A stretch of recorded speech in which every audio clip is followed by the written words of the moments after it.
This is Bataan Broadcasting TV. Naglilingkod sa sambayan ng Bataenyo.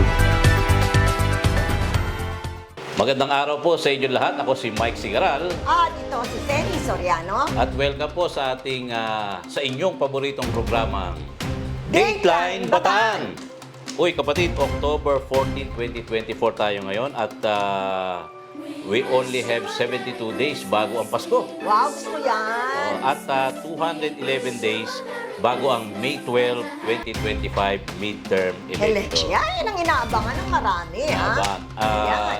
Nagpahinga po kami ng ilang pero Ilang actually, araw? nagpahinga lang kami dito sa Dateline Bataan. Pero itong Marami. nakalipas na 5 araw, busy Very po kami yan. busy. At yan, balik tayo ngayon sa talakayan, talakan at balitaan. Dito sa Yan, Dateline oo. Bataan, sister. Yung nakaraang file, akala Yan. natin, Bago yung ating mga balita. akala natin, walang mga kalaban yung iba. Meron pala. Grabe pala. Oo. Di ba? Yung isang mataas na posisyon, meron palang kalaban. Mhm. Pero kung naging kaibigan ko to, Kuya Mai, Yes. itong nag-file na ito, Oh, tuturuan ko. ba, Baka wala pang eleksyon. Siya nang umupo. siya na ako. Di ba? Baka yayain ka Magtatanong. Baka yayain ka magkape nito. Ay, Ha? okay lang po, sasabihin ko. Oo, No, sige. pero hindi rito. Oo. Di ba? At tingnan natin. Hindi raw ba i-reveal sa Dateline Bataan? Later na lang. Later. Mhm. No?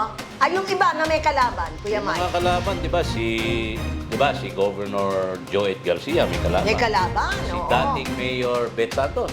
Oo, ayan, oo. At dito na ko yung isang, pati si Vice Governor Chris Meron din. Garcia. Oo, Kalaban sa oo. Vice Governor. Ha? Yan. Sasabihin ko ba kung sino? Wag na. Ano naman yun nasa... Baka tumanyag pa. Baka tumanyag pa. Ibig sabihin, sino pa ba yung may kalaban? Actually, may kalaban din yung kandidatong Vice Mayor ng Balaca, si Mayor Francis. Aware ka ba ron? Aha. May kalaban din sa Vice Mayoralty. Oo, race, oo, oo. Pero swerte yung mga walang kalaban, yung mga... Yes. Sa hindi. Sa bayan ng Samal Isa-isahin may mo. kalaban, ha? Akala natin ang makakalaban lang ay si Mayor Aida Macalinaw. Aba, oh. Hindi pala, may kalaban palang Vice Mayor, si Iba. dating Vice Mayor Manny Manny Cortez. Cortez, Oh. Tapos oo. meron pang nag-file At nagfile ng mga konsihal. Dalawa ba? Tatlo? Hindi ko alam kung dalawa o tatlo, pero sabihin, may kalaban sila. Oo. No? Aba, si Congresswoman Gila Garcia, may kalaban. May kalaban. Oo, taga-Murong. Taga-Murong, Diba? oo. Sa bayan ng Apuka, yang Kamasyak, Kuya Mike. Yan, oh. Dahil ang kalaban, buong slate, Buong slate, kumpleto. kompleto. Oo. Kompletos, recados. Akala natin si Vice Mayor Wang Bulam, di ba? Oo, oo, Tsaka si oo. Mayor Pero ang Sagle. ano ko dyan, ako sarili kong pananaw. Mm. Baka manalo yung bago Mhm. at manalo rin si Wang Bu. Aba? Diba? Ano yan, ha? Parang ano yan, magandang Yun naman ano lang ni Ate Seni, analysis. Oo, oo. analysis ko lang yan. Sa mga darating na updates natin, i-update natin sila dyan. Oo. Pero for the meantime, sister, sabihin muna natin yung ating mga major headline. Yan, sige. Yung na-cover ko nung lumuwas ka, Teka no? muna, Oo.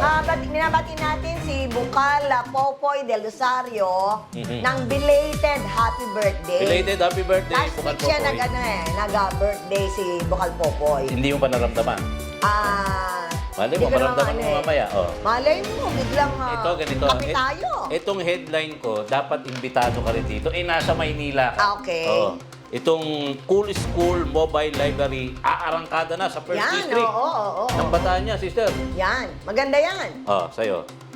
Tama, eto naman ang sa akin. Alam mo ba, nang nakaraang Biyernes, October 11, Mm-mm. kumakot ng parangal ang Barangay Alyon ng Bayan ng Marbeles Oho. sa Husay Barangay 2024. Abangan natin yan. So, habang nagko-cover pala ako kay incoming Congressman Tony Boy Roman, nandun na may nagaganap na... May nagaganap na mga Sa Barangay event, Alyon. no? Event. Yung Husay Barangay 2024. Ganun ba? Kasama Yan. pa rin sa ating headlines itong Bataan at Maribeles. Ha? Oh, yes, oo. Pinarangalan sa 37 BLGF Stakeholders Recognition. Yan, oo.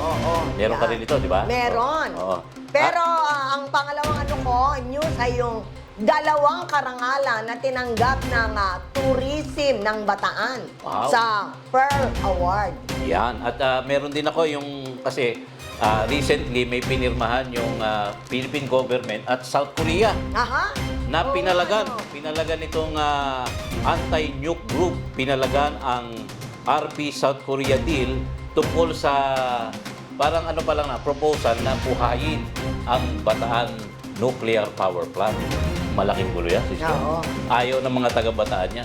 O dahil marami tayong balita sa Manbeles, isa sa balita ay yung nananawagan yung MTSTA o Municipal Public School Teachers Association sa mga kakandidato. May panawagan May panawagan sila. Babasahin Oo. mo rin yun. Mamaya. Ibabalita babasahin mo. ko, oo. Pero dumako na Yan. tayo sa detalye ng ating mga balita. Sa Hermosa, Bataan, sister, formal lang inilunsad ni Bataan 1st District Board Member at incoming Aha. 1st District incoming 1st District Representative ang Attorney Antonino Tony Boy Roman III ang Cool School Mobile Library, isang makabagong proyekto na naglalayong itaguyod ang pagbabasa sa mga mag-aaral ng elementarya. Layunin ng inisyatibang ito na palaganapin ang kulturang pagbabasa partikular sa mga paaralan sa unang distrito ng Bataan. Sa isinagawang pagpirma ng tripartite agreement, nitong nakaraang Biyernes, formal lang nagkaisa ang tanggapan ni Bukal Tony Boy Roman, Department of Education, Bataan Schools Division Office at ang Asia Foundation upang itaguyod ang proyekto. Dinaluhan ang seremonya ng mga pangunahing opisyal mula sa DepEd at mga district supervisors ng Hermosa, Orani, Samal at Abukay. Isa sa mga dahilan ng paglulunsad ng Cool School Mobile Library sa Soriano ay ang kakulangan ng mga silid-aklatan o mga library sa Library, probinsya. oo. Yes. Totoo yun. Kung saan, alam mo ba na 2 lamang ang pampublikong aklatan.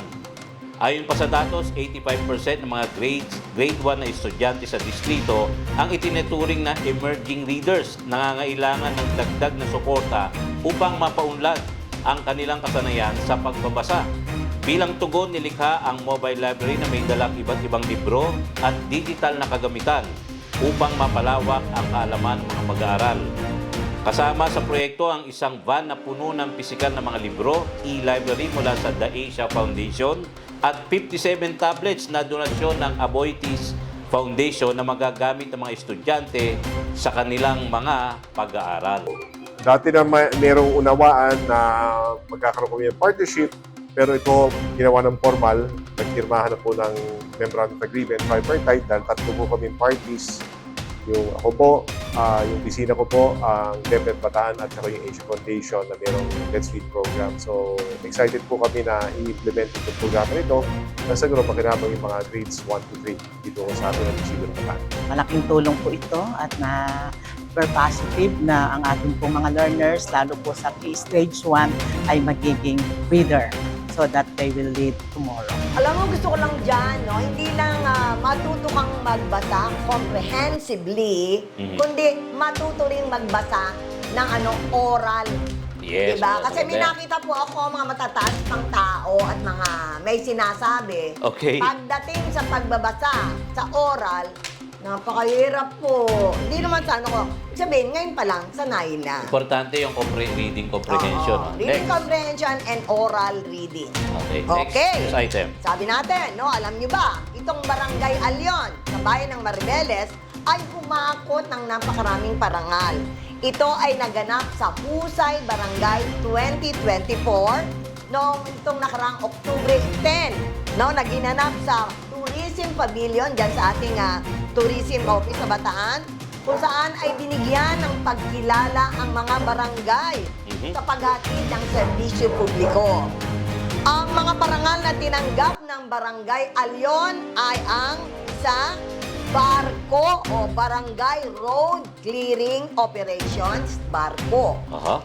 Barangay Road Clearing Operations. Pangalawa, Barkada, Barangay at Kalinisan Day. At ang pangatlo, Hapag, halina at magtanim ng prutas at gulay sa Barangay Project. Nakamit ng Alyon ang first place sa mga nasabing mga kategorya. Ang galing, ano? First Okay. place, no? Ito ay sa panguna ng DILG Bataan at ng Bataan Provincial Government through Provincial Governor Joel Garcia. Ang susunod nating news item, itong anti-nuke group, kinundina ang Marcos South Korea deal ukol sa Bataan Nuclear Power Plant o BNPP. Isang grupo ng kontra-nuklear, ang Nuclear Free Bataan Movement o NFBM, ang nagpahayag ng kanilang pagkabahala matapos pirmahan ng ni Pangulong Bongbong Marcos at ng Pangulo ng South Korea na si Yoon Suk Yeol ang isang Memorandum of Understanding o MOU nitong nagdaang October 7, 2024 na layong muling buhayin ang Bataan Nuclear Power Plant o BNPP at palawakin ang paggamit ng nuclear energy sa Pilipinas. Ayon sa NFBM, bahagi ng kasunduan ang pagsasagawa ng isang feasibility study ng Korea Hydro Nuclear Power o KHNP upang tasahin ang kaligtasan na muling pagtatayo ng BNPP. Ngunit nanatili pa rin o mariin ang pagtutol ng grupo at sinasabing ang BNPP ay hindi nagbibigay ng benepisyo sa publiko at dapat lamang tutulan ang muling pagkukumpulo nito. Binanggit ng grupo na ang isyong pangkaligtasan at ang napakalaking gastos sa pagtatayo ng BNPP ang pangunahing dahilan kung bakit ipinasara ito noong panahon ni dating Pangulong Ferdinand Marcos Sr. at ngayon halos 40 taon na ang lumipas na tili umano ang parehong mga isyu na nagpapahirap sa plano ng muling pagbuhay ng naturang planta. So yan yung ilan sa ating major headlines. Mamaya magbabalik po ang Dateline Bataan. Ako pa rin ang inyong lingkod, Mike Sigaral. At Seni Soriano. Magbabalik po ang Dateline Bataan.